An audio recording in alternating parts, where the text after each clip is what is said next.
ku siiyo inay qabsadaan dhulal Soomaali ay leedahay ama meelaha Soomaalidu ay degan tahay. hadda tamaanta Baabile waxa ka socda waad u jeedaan, Mooyale waxa ka socda gobolka Dawa waa u jeedaan, gobolka Liibaan waad u jeedaan, Afartii iyo Oromadu waad u jeedaan, Benishangul iyo Oromadu waa u jeedaan, iyo Afarta maaragtay Harar iyo Oromadu waxa dhaxdooda ku jira waad u jeedaan. Ethiopia oo dhan baa gubanaysa, waxaana gubaya Oromo.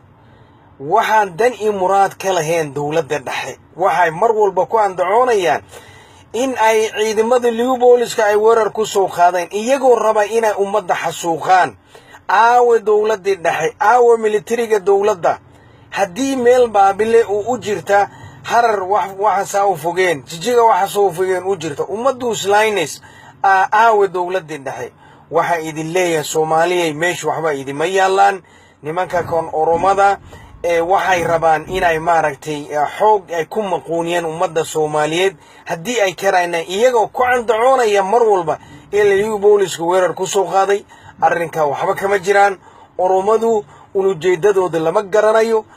maanta iyaga haysta dawladdii, iyaga baarlamaanka haysta, iyaga aqlabiyadda baarlamaanka iyaga haysta, prime ministerka waa iyagii, generaalada military waa iyagii, madaxweynaha waa iyagii. waxay rabaan iyadu intaas oo dhan haystaan, waxay rabaan inay baabiyaan ummadda Ethiopia. marka Oromadu ninka kan oo Abiy Ahmed isku magacaabay oo prime ministerka xaguu jira? ma dhibkii isaga keenay dhib waddanka gudihiisa ma dibadda? dhibka dibadda isaga keenay miya? waxaan isleeyahay dhibka dibadda ninka ma keenin. waxaa keenay dhibaato waddanka gudihiisa ka jirta ayaa la rabaa inuu qaboojiyo. dabka inuu demiyo ma rabo, isagaba hurinayay. wuxuu rabaa in Ethiopia meeshii ka baxdo. uu rabaa inuu maaragtay ONLF iyo waxaas inay isqabsadaan ay ummadda dhibaato u keenayaan. waxaan leeyahay ummadda Soomaaliyeed yaan laysku fiirsanin. meel laysku fiirsadan ma joogto. nimanka kan waa niman maaragtay ay rabaan inay awood ku maquuniyaan ummadda Soomaaliyeed meeshii joogta. waxaa idin farayaa inay isku gurmataan, inay gacan isu siisaan sida iyagu isku gurmanayaan. kuwooda Maraykan jooga, kuwooda Yurub jooga, kuwooda Afrika jooga, kuwooda jooga Ethiopia iyo meel walba kuwa jooga si isku gurmanayaan. Soomaaliyeed waxaa idin farayaa inay isku gurmataan, inaad maaragtay isu heelisaan.